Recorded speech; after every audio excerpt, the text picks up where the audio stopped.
for coming. I hope things are going well for everyone. I know it's been a hectic couple of weeks, but as we all know, this is being live streamed on YouTube, so there are hopefully other people watching us. And just so that everybody knows, Ellie is also recording for transcribing purposes. Correct, Ellie? That is correct. And I will let you know if I need anybody to slow down, but I think we're working on a good clip right now. All right. And Allison just checked in. So can we, let's see, did I not, I guess I missed the agenda. I put on the minutes, but I forgot the agenda. So can we get approval for the agenda for tonight? A motion to approve the agenda? I make a motion. Dawn Nagiro makes a motion to approve the agenda. I would second that, Allison McCauley. And Allison second. Okay, thank you, ladies. And then did people have a chance to look at the June 8th minutes? Does anybody have any? Do we need to vote on that motion first, Linda? Oh, I'm sorry. Yes, we do. Thank you, Don. Okay, all those in favor of approving the agenda for this evening's meeting, please say aye. Aye. Aye. All right. Anybody opposed? Anybody abstaining? Okay, so that motion passed without any issues. Okay, do people have a chance to look at the June 8th minutes from that meeting? Does anybody have any corrections or comments regarding those minutes? I have two. I guess it says, it left it as or the 14th as part of the discussion for the possible dates. So I guess that's why it gets left that way when it lists our dates. It's in the past anyway, but, and then my other question is under school loop item 7, the third bullet, it says that a decision has already been made not to continue or not to discontinue school loop after we switch.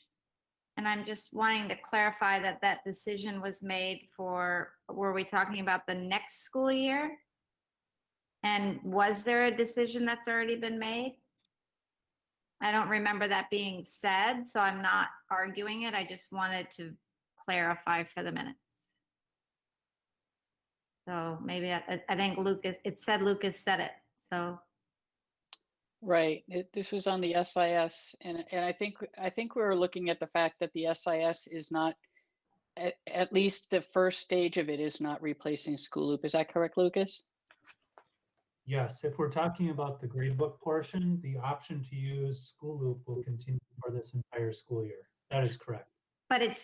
But what it was referring to this school year, right? Not a decision has been made to always continue it. That's my understanding. Okay, so I don't remember if the minutes were written that way, but I need to go back and look. Okay, yeah, the minutes say the decision has already been made not to move away from school loop when we adopt the new SIS. So that to me sounds like when we adopt a new SIS, like when we first decided to go with this, it's not going to replace school loop immediately. Okay. That wasn't the intention of the new SIS. The new SIS was to move forward because Illuminate, which was the student information part of Illuminate, was going away. Okay. Okay, the other parts of Illuminate are staying. Those were my questions on the minute. Okay. I Does had anybody? one, yeah, Okay. Allison, I had one real quick. The student comment that was read at the beginning, I was the one that read that, so I remember it. I feel like we should either summarize it or paste it in there. And the gist of the student comment was asking if they could delete their Google and other, Turnitin and their other school accounts upon graduation, and whether that could be done. So that's what the student comment was at the open communications in the very beginning.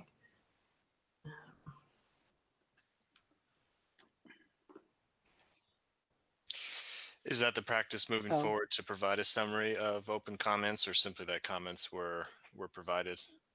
I guess what we can do, Ellie, is since we're doing it through the Google form, is we can basically copy and paste the information from the Google form into the minutes, so that we can say that, yes, we've read them. Yes, they were presented to the committee. Okay. So that should be pretty simple, just to copy and paste it from the spreadsheet. You have that, right? I do. Okay. All right. So with those two, well, with the clarification on this, on the SIS, and with the putting in of the oral communications, can I get a motion to approve the minutes, or do we want to wait to have the stuff put in? I would vote to approve the minutes with those two changes, or sorry, Okay. approve the. Okay. So I have a motion to approve the minutes from our last meeting with the two edits to be added. Can I have a second, please? I can second that. Alok. Alok? Okay, thank you, Alok. Okay, so we have a first and a second. Any discussion? Okay, all those in favor of approving last meeting's minutes, please say aye. Aye. Aye. Any Aye. opposed? Any opposed? Any abstentions? Tom, you have an abstention. Were you not here that meeting? Okay. All right, so we have one abstention, and motion passes. Tom, you were actually here because you were the one who presented the school loop information, right? Oh yeah, you were at the meeting, Tom. I wasn't there in the meeting. That's why I abstained. Oh, Gautam abstained. Yes, I wasn't there in the meeting. Okay, Tom, your audio is really poor. June 8th. Not there for the last meeting. Okay. Does the record need to show that both Tom and Gautam are abstaining? Yes. And actually should be pulled then from the minutes. If Right. Gautam Yeah, and because Tom both were of not them there. are listed as being present members in the meeting. And I thought Tom even made a motion in the meeting. Maybe I'm crazy. No, maybe I just was thinking I wasn't here, but that's okay. For some reason, I thought I wasn't here the last meeting of the year. No, Tom, you were here the last meeting because you made comments on School Loop. It's in the minutes. You also seconded a motion in the middle of the meeting. Yeah. Maybe I was just so punch drunk after all your video meetings. Maybe I was there in the maybe I was there in the meeting also, on the June meeting. Okay, so let's just say everybody was there and there were no abstentions. How's that sound? Okay. That sounds Everybody good with that? Do I get a thumbs up from everybody? All right. So moving along, we have, let's see, let me go back to my agenda. So we have our oral communications portion. We'll get the more of the other stuff out of the way. So we have our oral communications, and we did get several of them. Ellie, do you want to read them, or you're on mute? Yes, I can go ahead and do that. There right. were a number of comments provided through the Google TAC public comments form, and I'll go ahead and read. Is it where you want the name if they are also provided? Yeah, and I want us to remember that they're public comments, but some of them will be discussed further on in the meeting. We're not. I guess we need to get a little bit more organized with this so that we get people saying that they want to speak on a certain agenda item. But right now we have them, they're just all in here under one thing. So we'll just go through and read them. And then several of them, Lucas will discuss in his CTO update. So we're just going to go and we're going to read them. We're not going to have any discussion about them right now. And then whatever's covered with Lucas's CTO presentation, we'll go from there. Okay. Because we could be here all night if we started chatting about all these. So Ellie, why don't you go ahead? I'll take it away here. So this is Thank you. from Miss McCauley, FUSD certificated high school staff member. Some distance learning has started. Teachers are concerned about a variety of tech problems issue, but as the FUTA rep on this committee, these are the most urgent that have been brought to my attention. Number one, lack of Gmail access for students is causing a number of urgent new problems during distance learning. We realize that Gmail implementation will cause issues such as students accidentally emailing staff lists, but at this point, the difficulties caused by not having Gmail for students exceed those caused by having it. Please implement at least for high school.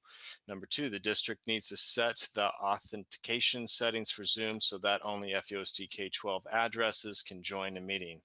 Hosts can still turn authentication off for meetings such as PTSA, for which this is undesirable, but the vast majority of our meetings are classes that would reduce Zoom bombing. Number three, there are major syncing problems between SchoolLoop and Google Classroom, causing duplication of work and wasted time for teachers. Number four, teachers lack basic required hardware to do distance learning. An example, working laptops, mic, cameras, internet access. What should we do when support tickets go unanswered for long periods of time? Teachers are also going over their internet subscription and having to pay $100 extra per month. Number five, the timing of the transition away from Illuminate is causing stress for teachers. Mid-year is really bad. If this cannot be changed, please provide multiple trainings and notifications of the transition times. Next comment is by Mr. Ashraf, a certificated staff member at the elementary level. My name is Imram Ashraf, and I've been a teacher in the district for 17 years. The technology provided through the district is really not adequate to conduct distance learning. The laptop we've been given is old and slow, and no other technology items were provided. I've gotten a working laptop, document camera, and second monitor through donations in order to effectively do my job. However, the district won't service any of these items, which is really unfortunate since they are being used to perform work duties. Instead, we are told that we should purchase technology items through the district. However, on the technology purchasing standards page on the district's website, all the specs have been taken down, so there is no way to know what we will be ordering. There are just generic headings such as teacher laptop for $660 or admin laptop for $1,100 without any further details. The selection and prices are another concern. An IPEVO document camera works great and sells for $100 on Amazon. The district sells a document camera for nearly 5 times as much with a price tag of $470. Lastly, at the top of the tech purchasing standards page, it states that the delivery should be expected in 2 to 5 months. A large part of the school year will have been over by then. Educators should have the ability to acquire the tools that are essential for the job and not have to deal with these types of barriers. Under the current framework, we have to buy overpriced technology items that don't have a description only through the district and then wait up to 5 months for delivery or go without the items we need. Does this sound reasonable? If not, the policy needs to be addressed and revised. Thank you. Next comment is anonymous from certificated high school staff member. Please consider activating the ability to export grades from Google Classroom to SchoolLoop. Google Classroom easily connects with several other platforms and allows students to easily share work and receive feedback from peers and teachers. SchoolLoop is a great tool, easily accessible to both students and teachers. However, teachers are not currently able to export grades from Google Classroom to SchoolLoop. This causes a delay in updates to parents, extra time for teachers to manually enter grades again, and more prone to human error. Other school districts have made the importing and exporting of grades available to their teachers, so why have we not? This is from, next comment is from, last name is First, high school certificated staff member. I need a new teacher laptop. Please put me on the list. Also, why is FUSD still using Windows 7 when Microsoft has dropped support? We had 3 years for the transition, yet nothing happened. Next comment is from Patty Upton. a site rep at the elementary school level. A teacher on our site school issued laptop was literally falling apart, screen falling out of the unit. Admin told her it could not be replaced. She was eventually given a refurbished machine. Same person, different comment. The Chromebooks given out to students seem to be subpar to the needs of the students. All of my students with Chromebooks are hard to hear, and there is lag on both the audio and the video. I work with kindergartners who are often hard to understand in person and are even more so with poor audio. Also, their attention span can be limited in the best of situations, let alone online. Same person, different comment. We were informed today that the district received requests for 1,500 hotspots, but only had 500 available. That it would need to be prioritized how they would be distributed. I could go on for hours why the district needs to invest in more hotspots. And final comment from Macaulay High School certificated staff member. I've called upon educators today to attend this meeting in show of support of our members of the TAC and our IT department. It is my goal to make it well aware that educators are suffering because of the district's lack in preparedness for distance learning. I attended so many meetings this summer in which we prepared for everything for distance learning to a full return model and everything in between. I believe we full well knew months ago that we would not and should not return to campuses. However, it seems that spending time to debate multiple instructional possibilities, spending money on wash stations and signage and cleaning supplies and PPE has obscured the reality that we all are in need of dire tech needs in the actual situation with which we find ourselves. Students need email addresses. Student accounts need to be uploaded to enable communication from Google Classroom to School Loop. I will not grade things twice. And many educators are still receiving messages that they are on their own in regards to keeping up with technology needs. This is a failure of leadership. The money spent on heating and cooling buildings for a very select few is just one ongoing absurdity that is preventing all of us from the numerous issues that have occurred because we are not prepared. It is time to flex some funds to things that matter right now. It should be a priority now. Education itself is reducing stress for educators, and the educated alike needs a fully staffed and fully supported IT department. It needs to happen now. And that is the end of public comments. Just a clarification, the first Macaulay was me, the second one wasn't. There's two of us in the district. Yep. In case you have questions. That last one is from a JM Macaulay. Yes. Yep. All right. Thank you, Ellie. So let's move on, and I think we'll cover quite a few of these in Lucas's CTO update. So Lucas, why don't you go ahead and grab the stage and hit it. Well, good evening, fellow members of the committee here.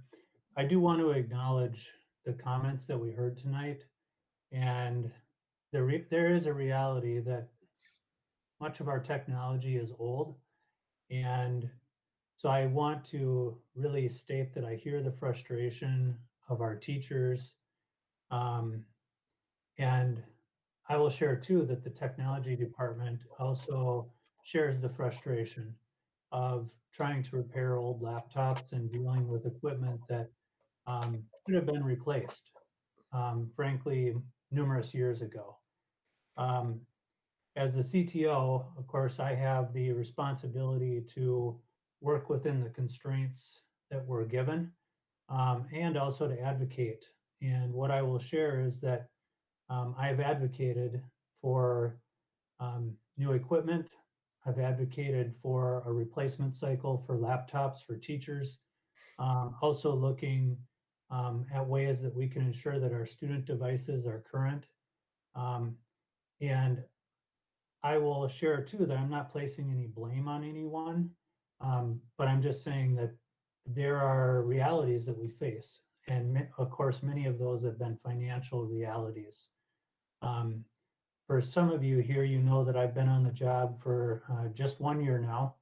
And, you know, certainly my goal, my intention is to move the technology department forward and to move our schools forward so that we can do a better job of teaching and learning. Some of you also know that my background is actually, I have a teaching degree. And I consider myself an educator first and just happen to have done technology most of my career. So when I hear comments like this, and when I talk to families who are struggling with access to internet or working with devices that are very old, it creates a lot of stress for me, and it's discouraging at times.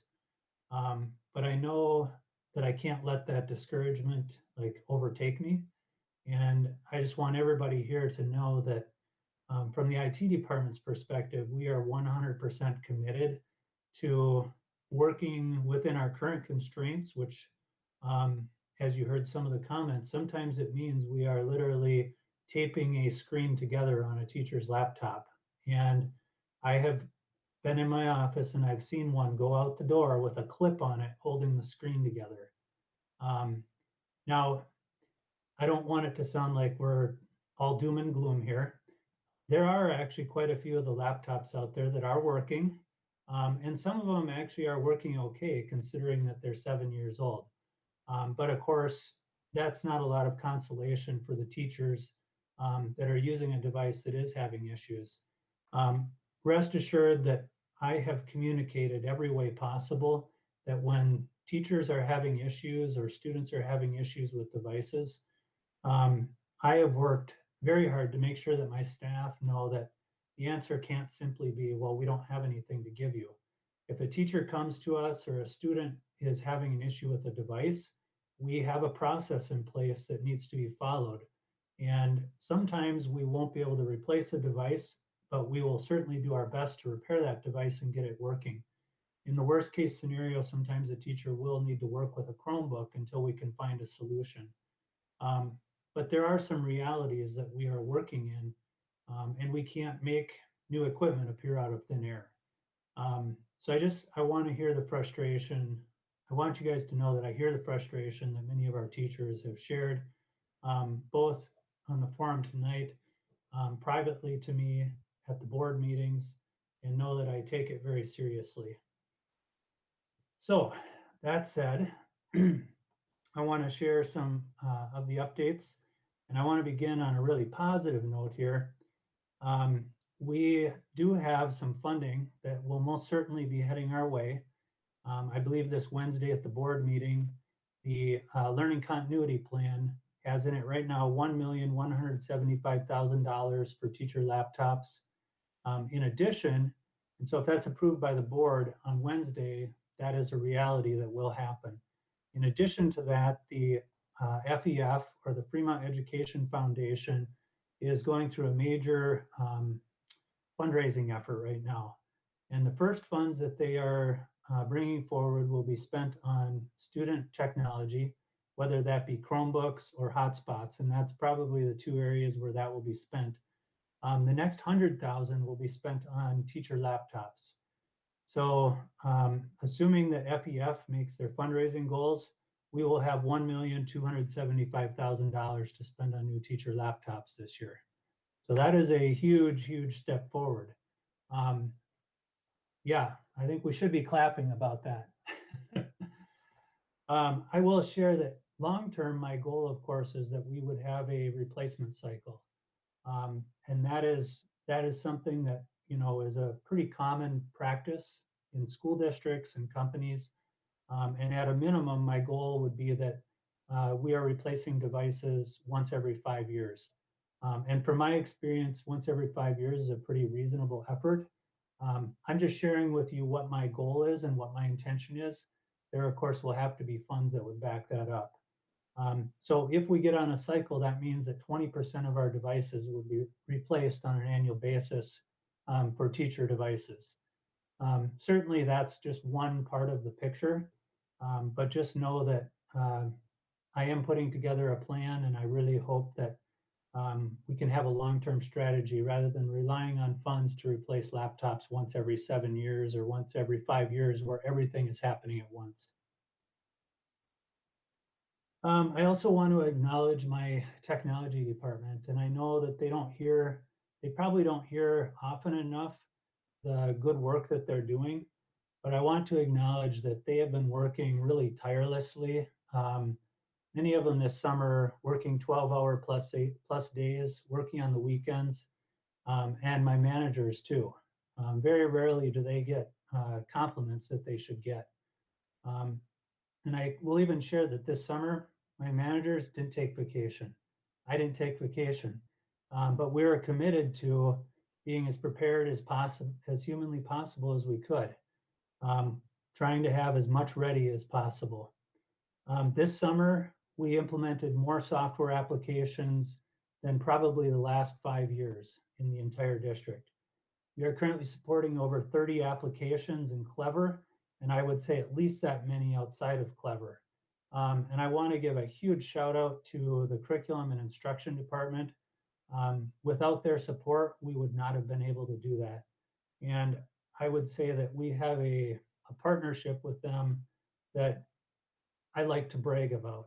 And they support, I would say right now, probably 40% of the time for curriculum and instruction has been supporting some of the applications. And of course, the IT department as well has been supporting applications way beyond what we've done historically. Just a few of those that we added this year that I really wanted to highlight. Seesaw is an elementary based learning management system. And that was a piece that was truly missing for our youngest learners. Now I haven't seen it in action. I guess I've been probably a little bit too, maybe I've been running around a little bit too much to go and stop in a classroom and just see how that's going. But it's a powerful tool for those students to share their work, to be innovative, to really show what they can do to their teachers, but also to their parents. Another tool, of course, has been Screencastify.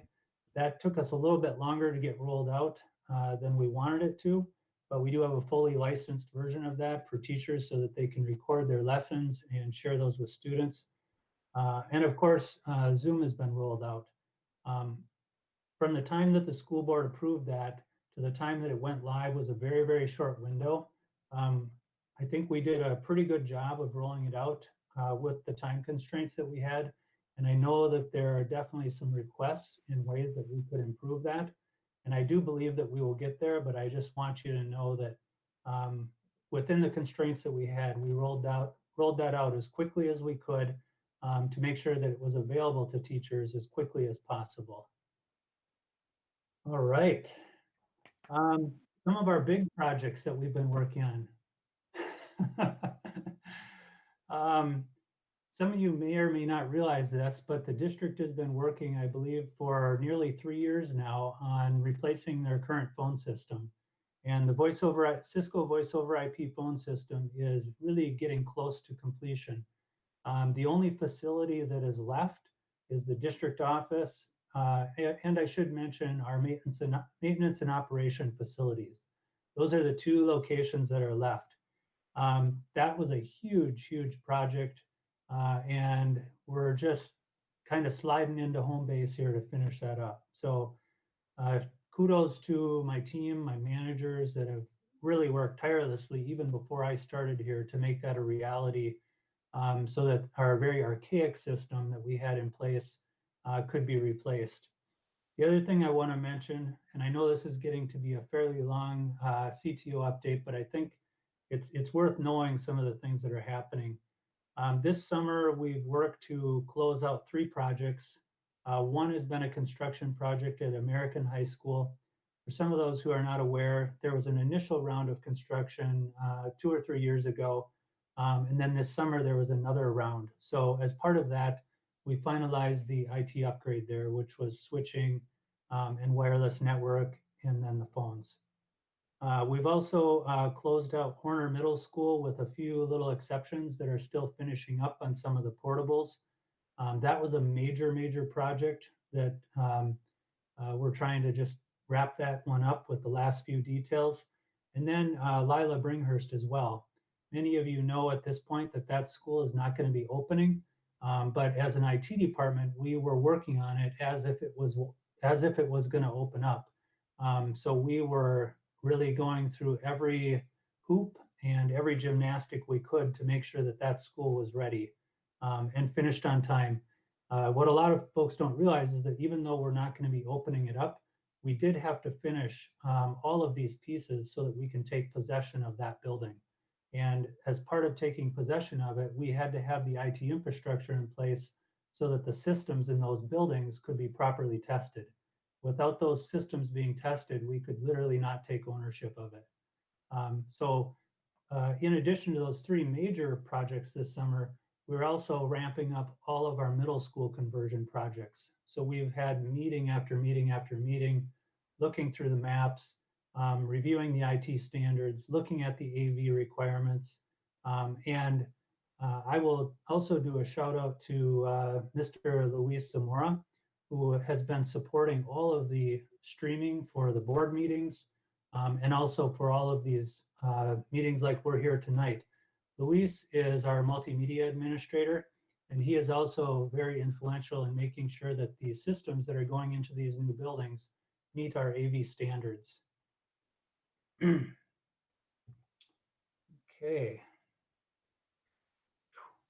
I think that's it. I think I've shared enough. So some of the topics that are on the agenda tonight, I'm not going to discuss those during my CTO update because they will be discussed as part of our regular agenda items. Lucas, since we don't have, I don't think we have the hotspots on there. Could you discuss the hotspots for us? Yes, thank you for the reminder, Linda. Yeah, I probably should have had that as an agenda item tonight. So yeah, the hotspots, there was also a comment from the public comment tonight about the hotspots. When we went into the summer, at that time we had 320 hotspots, and we actually had additional hotspots available. And so when we went into the summer, we were anticipating that there would be some increase in the need. But what we observed after principals came back and started collecting feedback, the demand for hotspots was actually pretty dramatic. And working with instructional services, working with the principals, we identified the need for 500 additional hotspots, and we had a cutoff point for that. As part of the process, we looked at the providers that were out there, and we landed on going with AT&T. I'm happy to share that almost all of those devices are in as of today. Mary Lassica, who is our IT administrator, and her team will be working to get those up and going. It won't happen overnight though, with that many devices that we need to set up. We also have to make sure that the new content filtering associated with those devices is there. One of the things that we anticipated, and I think this is what the person who commented was referring to, is that we really anticipated that there would probably be an additional increase. But one of the things that we are working to be very careful about is ensuring that we don't have overlap with requests. So if a family is requesting one hotspot at an elementary school and they have a middle school student, that hotspot could suffice for both of those. So right now, before we make any further commitment financially, I can tell you that we have a group that is working to identify where those overlaps might be. So this person is saying, you know, that the need is 1,500, and the feedback that may end up being what is the case. But what I'm anticipating is that we're going to identify that there might not be quite that great of a need. So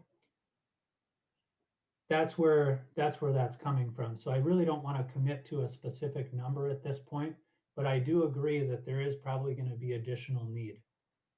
So maybe I'm out of touch, but how does a hotspot help a family?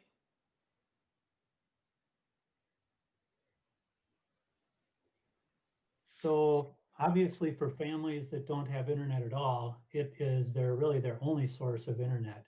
And as we went into shelter in place last year, and also as we started up the school year this year, we asked the principals to prioritize the families that would have no internet if we did not provide them with a hotspot.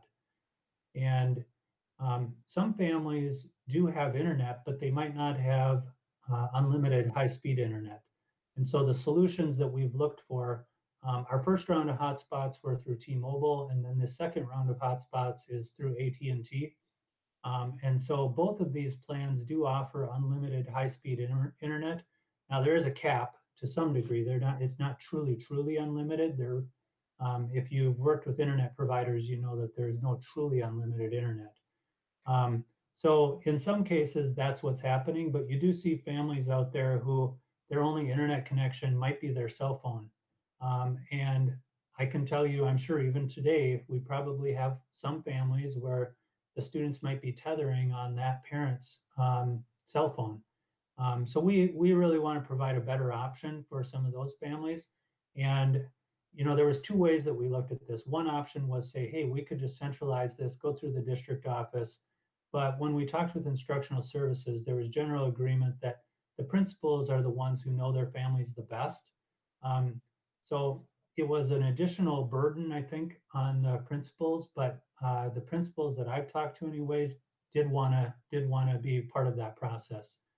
So that's why we've provided hotspots for the families. And legally, we're actually required to do this. I don't remember what the Senate bill, I think SB something. I don't remember what it is, but we are actually obligated to provide internet for families. I will share too, the other thing that we've advertised as widely as we could, Comcast has a free Wi-Fi network. Now it's not available everywhere, and in some places, students actually would benefit from using the Xfinity Wi-Fi network over using a hotspot. So if you've never used it, you can certainly give it a go. Where I'm at my house, I consistently could get free internet for about 20 megabits per second. Some days it's not as great, but so there are some families that truly would benefit from that. And there is really no data cap because they're not monitoring individuals. So that's the other direction that we've gone with hotspots and internet access for our families. Okay, so we're paying for this, and what's the current price per hotspot, roughly? So for the T-Mobile hotspots, we are paying $6,400 a month. That's for 320 of them. And for our AT&T service, it will be just under $15,000 per month for 500. So $20 to $30 a month. Yeah, it's a significant cost. We have received funds from the state to mitigate some of these costs, but it is still a significant cost. Hey, Lucas. I'm wondering if you also want to address the, because I don't think it's going to come up in the other items, the authentication with Zoom and why we shouldn't be turning that on. Sure, I can address that since it was a public comment. Am I still doing my CTO update? I must be. Yep. Yeah, you still have about 10 minutes. Okay, sounds good. So one of the things that I mentioned is we did have to roll it out fairly quickly. So within that constraint, we had to decide the best method for doing that. Ideally, if we had more time, what we would have done is we would have actually ended up integrating this with our Google system for authentication, both for our students and for our staff. But to do that, that would have required a restructure on our part, and we knew we did not have time to do that. So when we rolled it out, we wanted to make sure that there was as few barriers as possible to using it within the first couple weeks of school. And certainly, I think that held true. Now, we could have set the restriction, and we could actually do that very quickly. We could say that no one, unless they are part of our domain, could connect to it. But we were concerned that because this was a system-wide thing, that the issues that would cause might be more problematic than if we did it the way we did it. And part of the reason for that is we heard a wide range of feedback from our techs and also from teachers and also from principals. In some cases, we heard that parents were setting up Zoom accounts and the students were actually using their parents' Zoom accounts, and those were not associated with the FUSD domain, of course. And so as school was ramping up, one of the requirements was that all students were supposed to check in with teachers before school started. And we knew if we turned that on, there would have been it would have been pretty chaotic, to be honest with you, because parents would have been, why can't I connect? Teachers would have been asking the question like, well, where's this setting? How do I turn this off? How do I adjust it? And so that was the logic behind why we turned it on without restricting it just to our FUSD domain. Now, I think there could come a point here where we would do that. Again, I think we have room for improvement, and ultimately, I would like to have some authentication for all of our accounts, not just for our teacher accounts. Lucas, can I ask a question on that real quick? Or is Sure. this not appropriate for?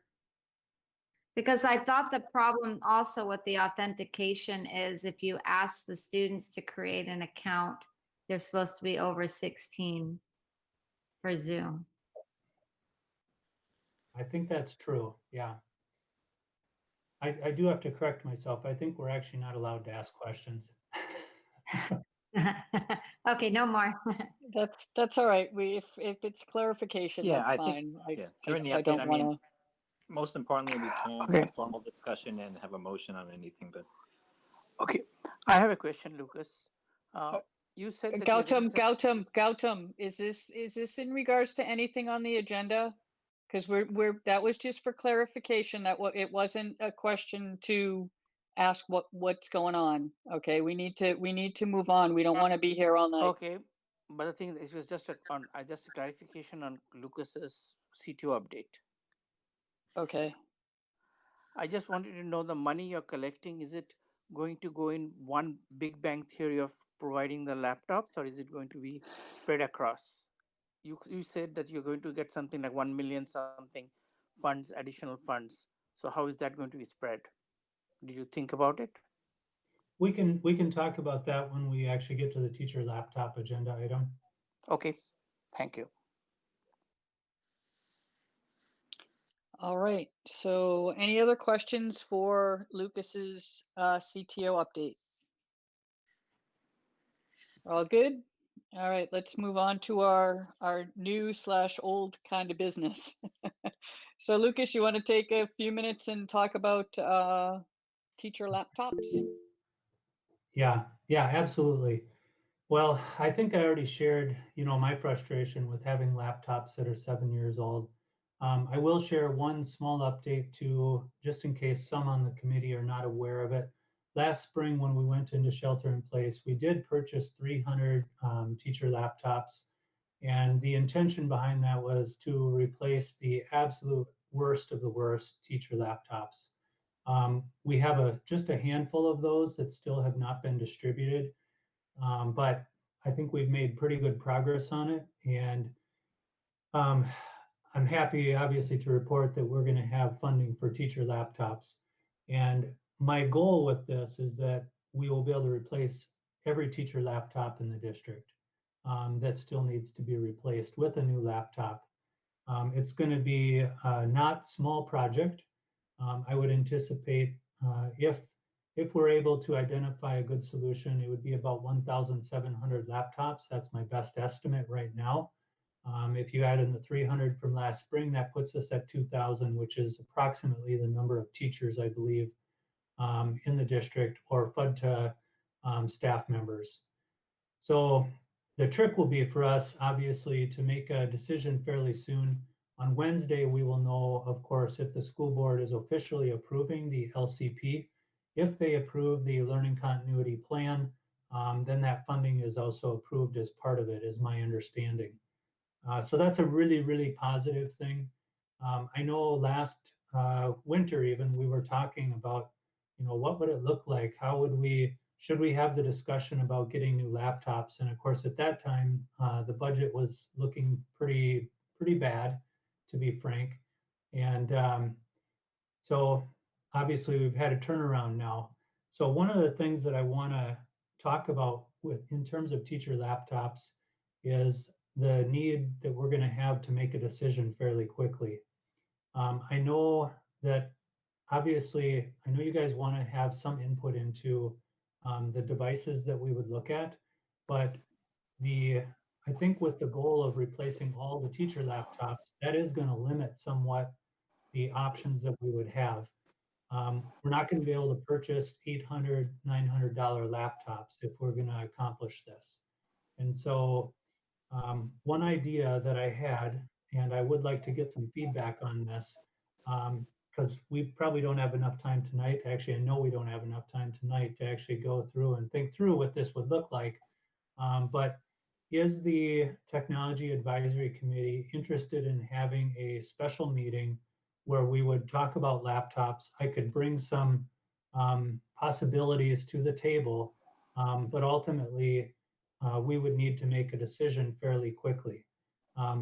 Obviously, I can't necessarily, I'm not asking you guys to absolutely commit to it, but I think if we don't make a decision fairly soon, the longer we delay, the longer teachers are not going to have new devices for use in the classroom.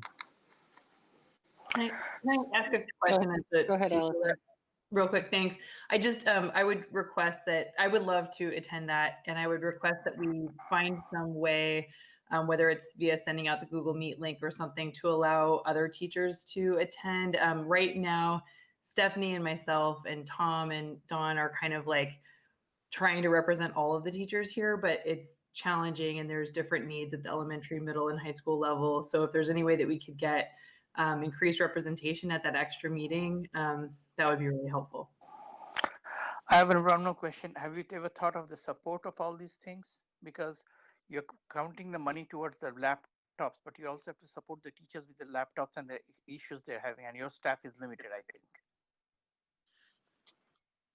Yeah, so I mean, certainly, staffing levels is a matter not necessarily to discuss at this meeting, but one of the things that I will share, and a lot of folks don't necessarily think about this, is that the older a laptop gets, the more time and effort it takes to maintain that device.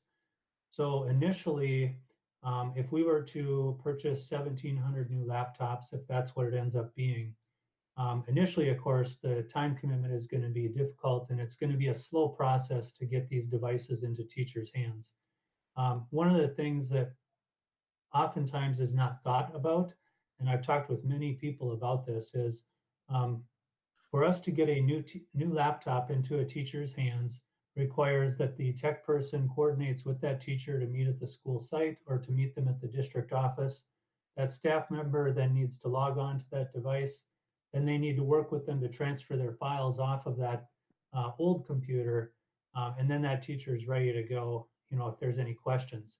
So if you take that and you multiply it by 1,700, that process, you can imagine that this is not going to happen quickly.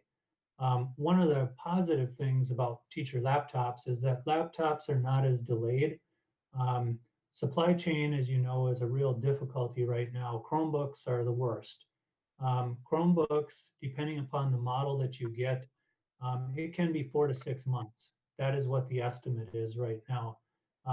Obviously, the more money you spend on a Chromebook, the less time it takes to get it. So if you're willing to spend $700 on a Chromebook, of which there are not many in that price range, typically you can get those faster because schools aren't willing to spend that amount of money. The good news, though, is that teacher laptops are not taking that long. I just spoke with Dell. I've talked with other vendors as well. And depending upon the exact model that we want to get, typically right now it's sitting about 2 months. And if we can work with them to expedite it, which is not uncommon, if we're going to place a large order, they might be willing to expedite it for us. But even for an order of this size, typically what those companies will do is they will ship them to us maybe in groups of 100 or groups of 200. And then we obviously get them configured as fast as we can. The other thing that we're looking at at doing to expedite this is to actually do the imaging of the device. Yes, Ann. You're on mute. There's There a you lot go. of interference. I'm just hoping that everyone can be on mute while Lucas is speaking. Thank you. Is my communication hard to understand?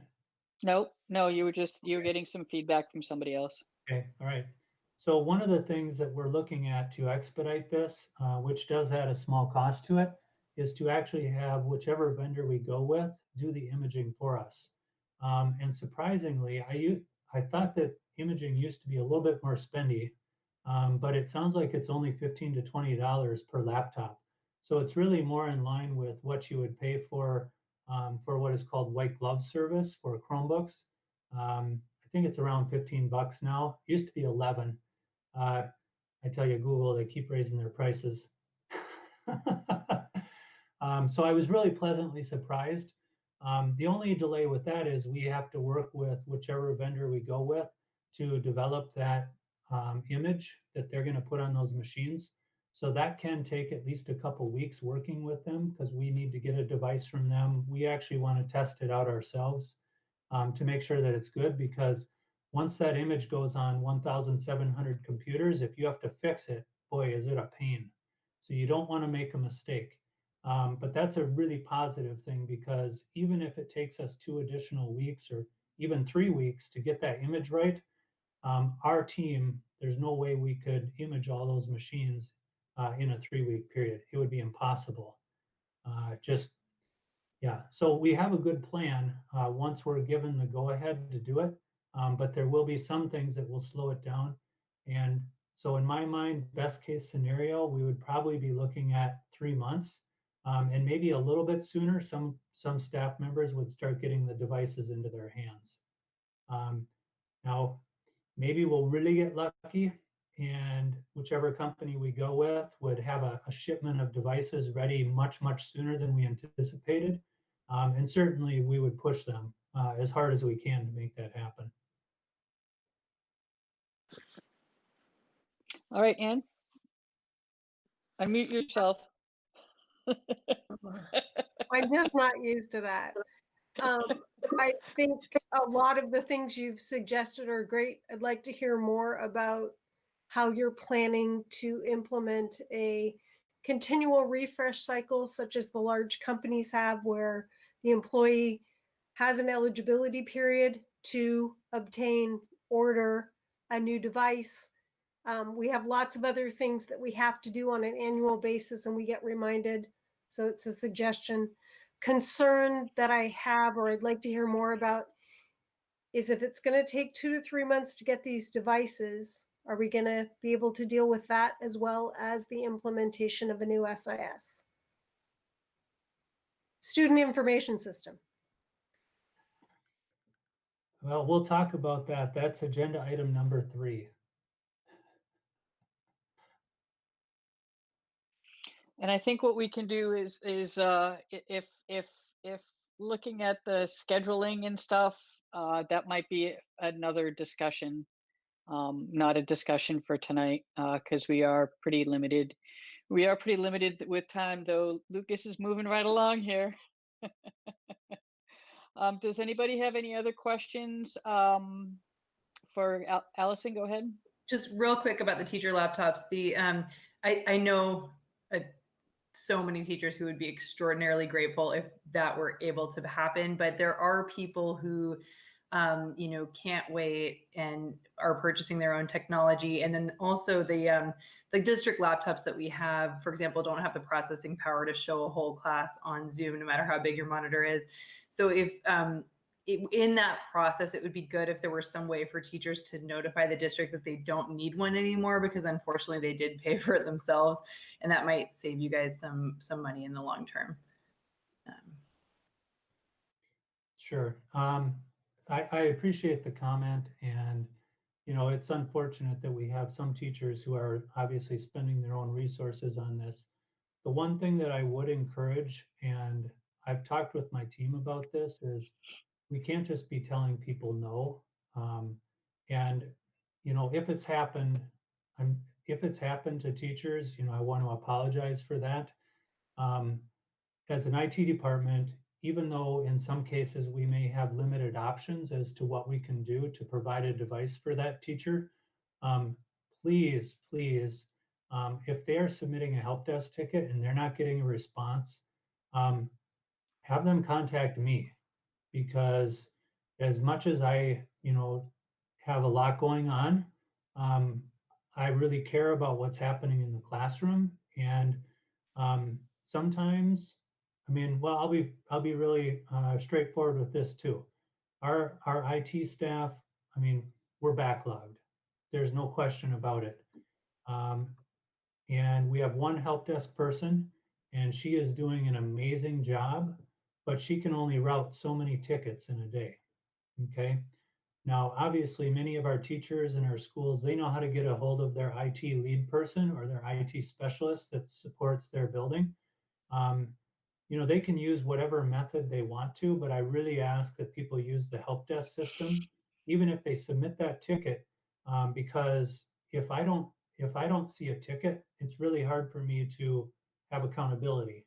And I'm not I'm not someone who's about, you know, being punitive, but I do believe that there's a process, and if we follow the process, and the teacher says, "Hey, man, I've been asking for this. You know, what's going on?" And I look at the ticket and I'm like, "Yeah, what is going on?" You know, that allows me to have some leverage and say, you know, why are we not responding here? And the reality is, our IT specialists have an obligation, unfortunately, to try and repair a laptop that might be being held together with tape. You know, that is our first obligation, because if we don't have a device to hand to that person right away, that's what we have to do. Now, if we find that we cannot make that device work, then we either give that teacher a Chromebook, or we say, you know what, we're going to try and get this device repaired. And I will even share that as an IT department, we do try and find parts for these laptops, but even going out on eBay, it's very hard to find them because of the age of the device. You know, I've never before had to purchase parts on eBay before for computers, and that's time consuming. So ultimately, when a teacher is having an issue, my number one goal is to make sure that that teacher has a tool. Now, if the teacher chooses to spend the money on their own technology because they're frustrated, you know, all I can do is apologize. Even myself, I bought myself a new webcam. It took me almost 3 months to get this, by the way. I just got it today, so I'm very excited. But, you know, I bought it with my own money, and I'm like, when I'm at home here, I want to have a nice webcam for my work. So that's what I did. You know, we're not supposed to be, even myself, I'm not supposed to be spending district money on technology that I use just for my home use, right? Because it's a convenience. But it took me, rather than me paying $200, which I could have gotten it a couple months ago for people who are price gouging, I finally got it now for $80, which is the normal price for this webcam. And so I want to recognize that that's the same thing that a lot of our staff are dealing with. Thank you. We appreciate you. Thanks. All right, we have hit our time limit on this subject. Does anybody have any other questions or anything regarding teacher laptops for Lucas before we move on to School Loop and Google Classroom integration? Just one quick comment, and we don't have to discuss this, but in the past, we've had volunteers help out, and we haven't done this in a while because we had a lot of staff, but maybe now the demand is overwhelming, and we may want to consider that. We can talk about this later. Okay. All right, so we've had some that actually this was another topic in our oral communications regarding the integration of School Loop and Google Classroom. Lucas?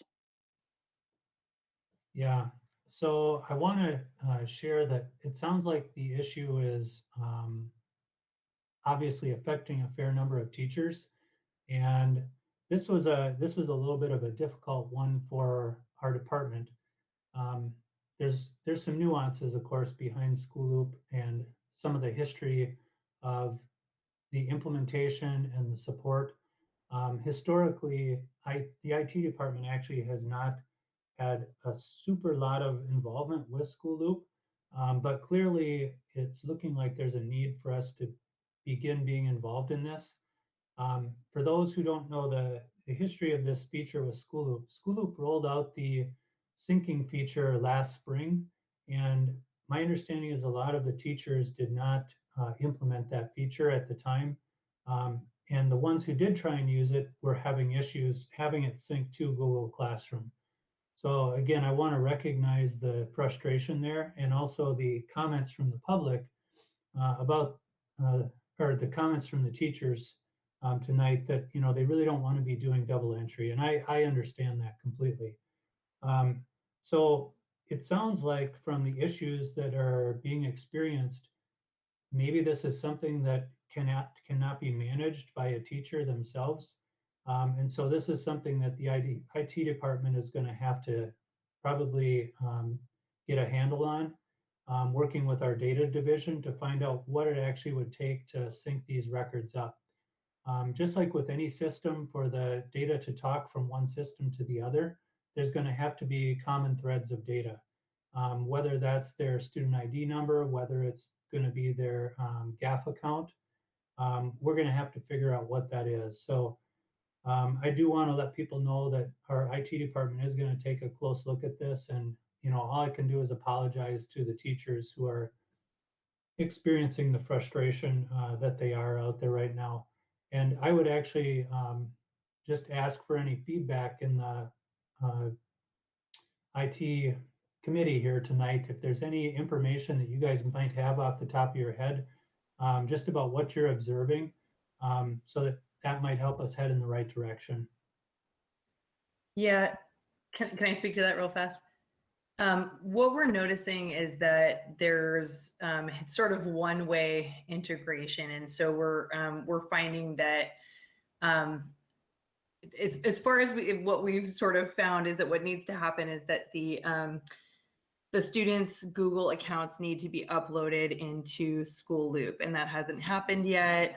What I've heard from the data division is that they can get that data, and it just hasn't been uploaded into School Loop yet. And so from the teachers, and there's really nothing we can do. And so what happens right now is that if you create an assignment on one system, it does not automatically sync to the other. Sometimes it works, sometimes it doesn't. Sometimes it creates duplicate assignments. Sometimes it creates an assignment that syncs perfectly from one system to the other, but then you change a typo and it creates a duplicate then. So there's definitely not a seamless integration happening, and it seems from sort of a quick search through the School Loop admin pages that could maybe be fixed by uploading all of the student Google accounts in just like a tab delimited text file, a really big one, I know, but that might be something to be looked into. All right, thank you. Appreciate that. I put a link in the chat. I don't even know if you can see the chat. Go ahead, Ann. One. Okay, I'm sorry. Somebody going ahead of me? No, go ahead, Tom. I was just going to say that if you actually look at the, you know, and I tell the teachers, Google has no interest in integrating with School Loop, right? I mean, they're a standalone. So School Loop is one that's aggressively trying to integrate. And if you go onto School Loop, they pretty, as Allison referred, they pretty much clearly delineate how that integration needs to occur. And I think it's exported as CSV file, but CSV, yeah. So it's actually pretty well delineated. Now, that assumes it works. I can't speak to, but in the School Loop, it actually is pretty clear on that integration. So, and you know, I will say that teachers are very frustrated with it. Now, I will say I don't know anything about the new Infinity system, but if it has a robust grade book, you know, conceivably, we activate the Gmail and we have a grade book maybe we don't need to spend the time on. activating great thing. So, the school loop integration. I don't know. And secondary parents have reported that they would, if it's a related issue, if the Gmail accounts were active, it would streamline communication for a wide variety of reasons. And regardless of whether it's school loop integration or turning on the Gmail accounts, it helps our students learn to be college and career ready because they learn the difference between chatting with their friends and the professional. It's also going to help staff, particularly classified staff, with the password reset issues. There are all kinds of related issues between the integration and the Gmail thing. yeah, we are going to talk about Gmail on number 4. So we will get down to. They're all I know kinda they're all kind of melding together. I don't even have a secondary kid and I know this, so. Yeah, yep. So anything else on the school loop Google Classroom integration? Any other questions? All right, Lucas, you want to go on to the Infinite Campus status, Yes. please? All right. So Infinite Campus, where do we stand? I think all of you know that the school board did approve the purchase of Infinite Campus, and we are in the thick of it right now. Today we had a meeting with student services, instructional services, curriculum, technology, going over what the training plan would look like. We got about half done, what we needed to get done. So we're working with them to build our comprehensive training plan. We've also begun our data conversion already, which is going to be pretty challenging. There's no question about it. We've been working to streamline that process of getting the data from Illuminate, sending it to a secure FTP site directly to Infinite Campus, so that Infinite Campus can begin working on setting up our table structures that will support that information that's going into the system. As a data division, we've been supplying them with all of our setup items like attendance codes, behavior codes, even standards information, even though at this point we're not planning on putting that in Infinite Campus. We're really going to put everything we can in there as part of our data conversion to make sure that in the future, if we did want to transition to different solutions in that system, we certainly could do that. And I do want to reiterate too, I know there's obviously a big concern about the timeline. And I will tell you that concern is the biggest in the technology department. Typically, when a school district transitions to a new student information system, almost always you want to have a minimum of a year. I've worked for a company in the past. We had one district that took 4 years to transition to a new student information system, and that district was just a little bit small or a little bit larger than Fremont is. So that's the long way to do it. I would not recommend that. That's my personal opinion. But typically you have at least a year. And as an IT department, we are not only going to be making this transition within a period of 4 months, we are going to be doing it at the absolute most difficult time of the school year to do it, which is in the middle of a school year. So not even during the summer, which is the typical time that we do that. So you might be asking yourself, well, does the IT department just like to experience a lot of pain? The answer is no. I can assure you of that. The reason we are doing this is because Illuminate, as I think everyone here knows, is end of lifing, and that end of life is next summer. The company has also chosen to not sell their product, which means that we could not continue using the solution with another vendor. So then you might still ask yourself, well, why don't we make the switch next summer? And the main reasons behind that are apparent to the data division on a daily basis. And that is that Illuminate's support is already plummeting. Their report engine that we have been relying on keeps breaking, and it took us almost 3 weeks to convince them to fix it. We just got it fixed within the last week. The consequence of that was that as a IT department, we had to pull tons and tons of data manually to put into systems such as Passport. So even today, on a daily basis, we are manually extracting 8 files to load into Passport so that password resets can happen. And that's just one application that we're having to deal with because Illuminate would not fix the issue. We're crossing our fingers that as of today, they might have fixed it, but it required a huge amount of time to get them to do that.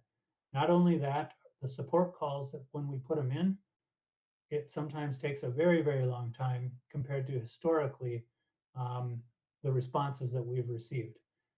The other thing that I know from personal experience and also from professional experience is when a product end of life's, the closer you get to the end of that product's end of life, the expertise in it starts to disappear.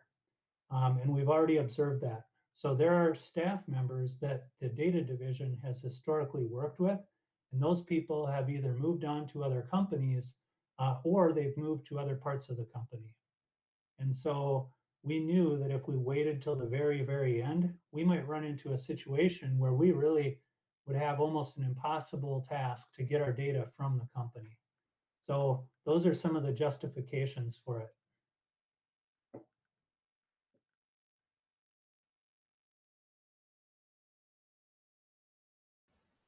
That helps a lot. I just wanted to say that a lot of what teachers want is just to know why. So that's extremely helpful, and I'll pass that along for sure. Yeah, thank you, Lucas.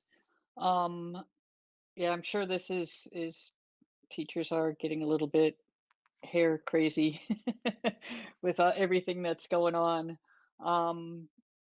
So does anybody else have any questions or comments regarding the Infinite Campus? Now, I've neglected to say I can only see 8 of you, so there's 8 of you or 7 of you that I cannot see. So if you have any comments, please post something in the chat to let me know that you'd like to speak so that I can direct comment to you. So I don't see, okay, thank you, Alok. I don't see any other comments, so let's move on to our last, we're moving right along here. Move along to Gmail for students. And we'll give this back to Lucas. All right. Well, you can't tell my voice is a little worn out today. I think I was literally in 7 hours of meetings, either using Google Meet or Zoom. So my voice is feeling it at the moment, even no matter how much water I drink. Well, so once again, I hear the desire of our teachers. I hear the desire of even our students to have email accounts. I will share, I am personally 100% supportive of this. I'm going to give a little bit of back history here. For those who don't realize it, Gmail has actually only been in use for 1 year in our district. And that might be some new information for the parents on here or the public who is watching. A common practice for rolling out Gmail or any email system for that matter in a school district is typically that first year you give the staff access to that email system. And then if the district intends to, that second year is when you would give them access to the email system for students. So in our case, Gmail. And that was in the back of my mind as we, moved through the winter. And I will even share too that the previous 2 districts that I worked at, our students did have email addresses, not at the elementary level, but at the middle school and at the high school level. So I know the benefit of it. I know the power of it. I know the value to our students for why they would want that and why our teachers would want it. But the other side of that is I also know some of the real challenges associated with it. So on one hand, it might seem very simple. And I literally, while we're on the meeting here, I could go and flip a switch and all our kids would have email addresses. It's that simple to do. But there is actually a lot of thought that has to go into it. One of the responsibilities as a district that we would have would be to train our students on responsible use of email. And while absolutely, probably 95% of our students, or maybe even more, would be responsible in their use of that system, as a district, we have an obligation to provide training and support to them. In addition, we need to make sure that we provide training and support to our teachers and our administrators, because they're going to be the ones who are going to be engaging with students on a regular basis using email. I will share the district I came from had 12,600 students, and we definitely received over 1,000 help desk tickets a year dealing with simple problems. Sometimes it might have been because a student was misusing the email system. So there is a support cost to that as well. And it's not just in IT. IT is going to have to do support, but the teachers and the principals and even our parents are going to have to provide support to their students. The other piece is that if we go down the road of doing this, which I'm very supportive of that, but we need to make sure that we're doing it in a very planful way. As an IT department, we have to do a review of all of our Google groups. Google functions differently than a lot of the enterprise solutions that exist out there. If you were to work with Exchange, for example, I can have a group that is set up with a bunch of users, and I can be outside of that group and I can email to it. Google does not function that way. So there's really only two ways that groups can be set up in Google. Either I need to be part of that group to email to it, or that group has to be allowed global email access. And our district has a tremendous number of Google groups, and we would have to do an audit on all of those and modify them before we would actually implement student email accounts, because obviously we want to make sure that students are not emailing groups that they shouldn't be emailing. So those are some of the practical ramifications that we have to think about. But I can tell you that there is wide support for implementing Gmail accounts for our students. What I can't commit to you right now is a time frame, but I think it's going to happen.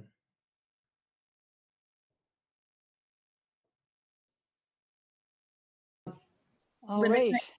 Yep, go ahead, Allison. Yeah, I just wanted to make a comment about why this has become more urgent for teachers. There's a number of reasons. One of the primary one, though, is the use of Google Classroom has increased quite a lot via, because of distance learning. And so in Google Classroom, just for people who don't understand, if a teacher makes a comment on an assignment, if the student had Gmail, they automatically receive a notification. And so last quarter, for example, we had teachers giving students feedback and not realizing that their students were never receiving that feedback. So they're just shouting into a void these comments, and the student proactively has to go back into the assignment and look for the comment instead of receiving a notification. So that's been part of it. We've also had some concerns from our special groups like counselors. We had some counselors report that, for example, they were trying to communicate with families about schedule changes at the end of the summer, and because School Loop wasn't loaded until right before school started, they had no way of contacting the families. Things like password resets. I handle password resets for my school. If kids need help resetting their School Loop password, they have to email me normally, and it ends up in my spam. So that kind of stuff. We have a lot of special education teachers who are concerned about their ability to interact with their students, and who often forget their passwords and things like that. So that kind of thing has been an issue. And then lastly, sort of interaction with the community, that if we're teaching people to be digital citizens for the modern era, that my kids reach out for service learning opportunities, and they're using, Pimp Daddy 95 as their email, and it's bad. So it would be really nice to have a school-wide system where we could teach students to be digital citizens, and also they could easily receive notification about their assignments. Yeah. Thank you, Allison. Any other questions or comments for Lucas? I had Go ahead, a Bart. question. Oh, Oh. Bart, go ahead. The other piece I think that Lucas didn't bring up was that we don't have any board policy or email use of student, agreement. And I know we have a subgroup, and I will definitely send out an email to kind of start the little subgroup talking about that, because we know that that's critical. And that group was Tom, Alok, Gautam, Allison, myself, and Stephanie. So if you guys didn't remember agreeing to that at our last meeting, we'll stir that up. So that will be good. So I just wanted to add that to the mix of things, the challenges. Yeah, thank you, Bart. I appreciate that. And if my brain cells weren't so worn out, I probably would have remembered that. For those who are parents, you may have already noticed too, specifically our acceptable use agreement says that the district will not use email with students. So it is a change that needs to happen before that would occur. So I do have a question, Lucas, and you know how much I appreciate everything you guys are doing. I think one of the things that people fail to realize is that if it's one of those things where Lucas's department hasn't gotten any bigger, and all the demands all of a sudden, just blew out through the walls here this year. But so I guess a question I have just philosophically is are you looking at prioritizing all of these current demands on your department, or is every day just kind of a new adventure? Obviously, the Illuminate thing is number one, but Yeah, Tom, I appreciate the question. You probably know this. There comes a point where when there's so many priorities, it's almost impossible to prioritize. So for me, the way I prioritize is I look at, obviously, is there something absolute immediate that needs to be done? And the reason normally that is not my strategy. Normally my strategy is look at there certainly are urgent things, but most of the guidance comes from the priority projects. What are the projects? Each year identify projects that are going to be our top priorities. And I meet with my team once a week, and we talk about what those priorities are. As you can imagine, our construction projects, which are extremely time consuming, are top. Then it's going to be projects like the Illuminate to Infinite Campus transition. There's no leeway with this. We have to go live at the beginning of January. This is not a project where we can hope and wish that it's going to get done. And so those clearly are very, very top priorities. But as you know, unfortunately, when there becomes too many priorities, you have to either let some of those priorities drop, try and delegate, or you basically work more. And I wish I could say it's different, but a lot of how the IT department has solved problems is we've just worked more, to the detriment, obviously, sometimes of health. And I'm not saying that the IT department is the only department that does this. I want to acknowledge that our teachers, our principals, really almost everyone in education is working above and beyond, sometimes in an unhealthy manner, from what I've observed. And so for me personally, I look at my staff, and one of my jobs is to make sure that I'm taking care of them. but I also have to take care of myself. And I don't know, my staff members probably can recognize that sometimes I don't always do a very good job at that. But unfortunately, a lot of the answer has just been working longer and harder, is what we've had to do. But I told my team we need to find a way to find some balance. And as you know, sometimes more difficult done than said. So, I hope that gives you a little bit of idea of our priorities. Leading up to the start of the school, it was all of the applications that we were implementing that we knew absolutely had to be ready for the start of school. Zoom, Seesaw. I told you we're supporting over 30 applications just through Clever, which is, for those who are not familiar with Clever, in very simple terms, it's a structured API that allows our primary database to communicate with our educational applications and feed data into them. But that's only a small part of what we support.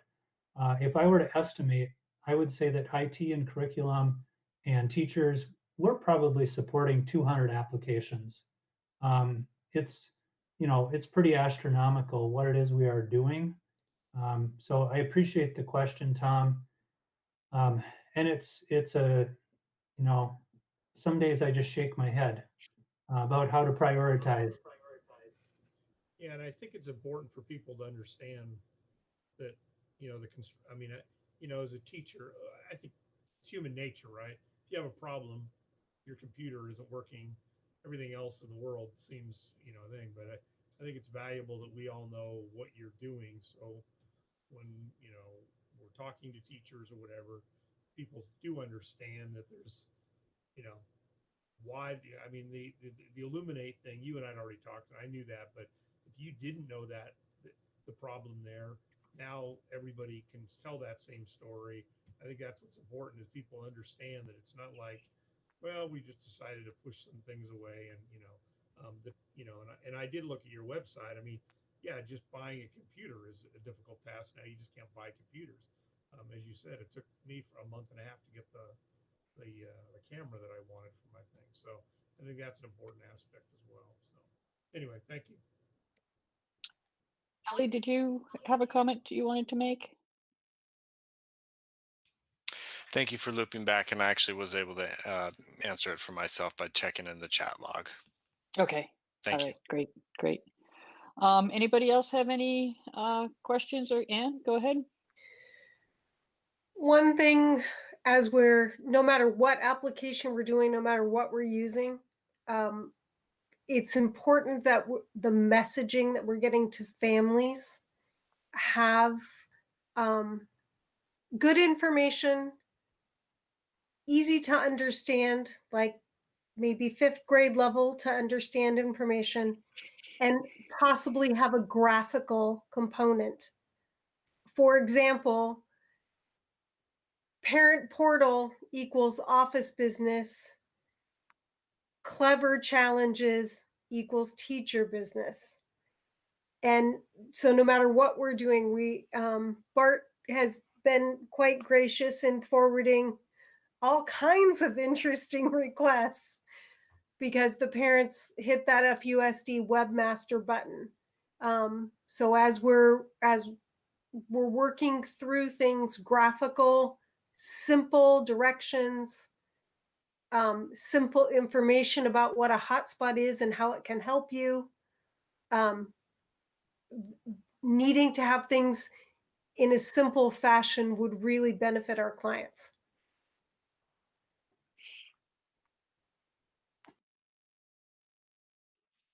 Thank you, Anne. All right, anybody have anything else? We are right on our deadline right now. We hit that off pretty well. Thank you, Lucas. No other questions or comments? Go ahead, Bart. In our previous minutes, we had mentioned next agenda items, and Clever lab management wasn't in that, so they didn't get moved into our new agenda. Yeah, no, so I didn't move them up. I just wanted to note that. I will look back at our old minutes, and Robert had one he wanted me to put on there too. So yeah, I haven't really looked at potential or future potential agenda items yet. So Dawn?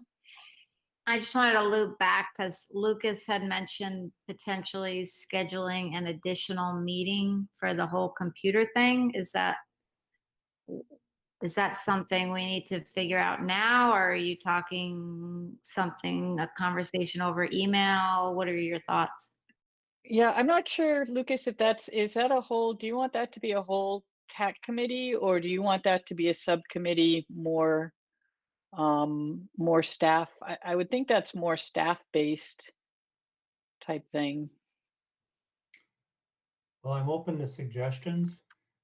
If we're going to have a special meeting, I would recommend within the week, perhaps next Monday, because I do want to make this decision fairly quickly, so that we can get moving on the process.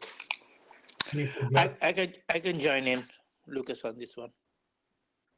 So, so I guess, go ahead, Allison. I was just going to say that if we need to meet that quickly, if we had a date today that I could tell teachers, that would be extremely helpful, or at least soon, because if people are going to set aside time, they need to know like a date and a time. And I really think we need more staff involved. I'm going to reiterate that again. Yeah, this seems to me to be really where we need teacher input, not so much just people who know about computers, because obviously there's people on this committee who know about computers, but it's not about that. It's about teacher usability. So I really would highly recommend we focus on teachers. And I don't know as far as this committee, if it's something that needs to be a subcommittee or what that looks like. I'll circle back, and I'd like to, I want to be really quick on this because I don't want to beat this horse. We talked about this at length for several meetings, and we gave Mary, I remember giving Mary an outline and recommendations from the committee. So I'm not sure if this is, I'm not sure this is for this committee. I think this is more for, let's go with what the committee said when we originally talked about this and have staff decide on those recommendations. I think that was what our very last thing on this was, but I know we beat this horse to a darn pulp. I think everybody who was on this committee with me for that would agree. Agreed. Go ahead, Bart. The other piece of that is that if we were going to have a TAC meeting, we would have to vote on it to have a special meeting or to add that. So I would agree with, this is not a TAC meeting that we're asking for. We're asking for a feedback session that may be facilitated by some members of TAC, but it's not actually in our group. And Lucas should set up a date where he is available, and then we get it out to the teachers and the staff update as fast as we can, and just bring in as much input as we can get, but not tie it into our bylaws and our voting up and down and that stuff. Okay. Agreed. Lucas, are you comfortable with that? Yes, absolutely. And I know I had heard as well that there had been a process before, but obviously I wasn't here, so I'm fine having it not go through TAC specifically. Yeah, I think I want to say Mary has all the information. Laptops and everything. I mean, the new ones that are coming out now, there have been a few that came out. Is that not the one that we're looking at continue to adopt then? The model that we've been receiving? Well, considering she presented this, a year ago, we probably might need to go back and why am I echo? I can hear myself twice. It's so weird. I would imagine probably the best bet is to have Lucas check in with Mary and see if she needs to do any updating on that information, and then getting out some information about a meeting. Yeah, Tom, I do want to answer your question though. So I think what Tom was referring to was those 300 laptops that we purchased in the spring. And that particular device certainly could meet the needs of teachers from my experience. The purchase, though, for that was done with the intention that it was a fairly quick decision, and it worked. It did fit within our requirements that we were looking for. But that said, I do want to because we have a little bit more time to make this decision, I want to be a little bit more thoughtful about it. The other thing that we have to keep in mind here is, and I mentioned this previously, is the supply chain issue. So the device that we had purchased before was a very, very high value. But what we've learned is the very high value items take an extremely long time to get. And so what we're really going to look for, in my mind, with this group that we would work together on identifying what are the features that we want to have in the laptop, and then we would work with the vendor and say, okay, these are the features and the functionality that we're looking for. What is the device that most closely meets this need that we can get quicker? Because maybe we could get a device that meets what we want perfectly, but it would take an additional 3 months to get. Well, that's probably not worth it. If the other device meets 95% of our need and we can get it in 2 months. This may be a consideration that people have already thought of, but obviously as we're seeking input from teaching staff, it's important that they have the opportunity to do that. But if people think that it's just open in terms of what they can provide feedback on, some people might feel that their feedback hasn't been listened to. Say if they were saying, well, I think we should go with this particular vendor, Apple or operating system. So I think as information is being solicited, there should be some constraints on what type of feedback can be offered, because it's obviously not this completely open invitation as to anything's on the table. Okay, Allison, and I think this is going to be the last one because we got to wrap this meeting up. Gotcha. I just wanted to say for background, Linda's completely right. We talked about this for a very long time. And I, for example, from the FUD perspective, was asking that teachers be surveyed about what they need. The idea would be to ask about features, not about individual machines that might become outdated or anything like that. What features are the most important? And then there was this whole debate about exactly what Ellie was just talking about.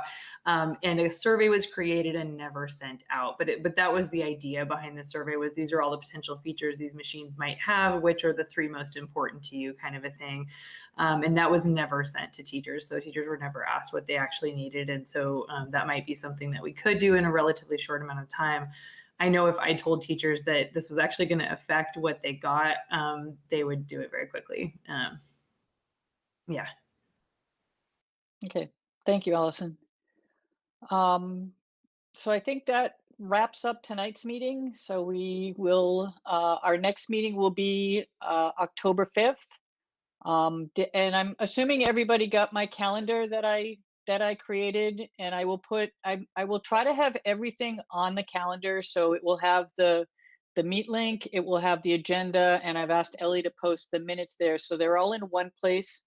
So during the meeting, if you need to look at them, you can just go and get them right from there. You don't have to hunt around and find things. So with that being said, I am going to adjourn the meeting at 8:39.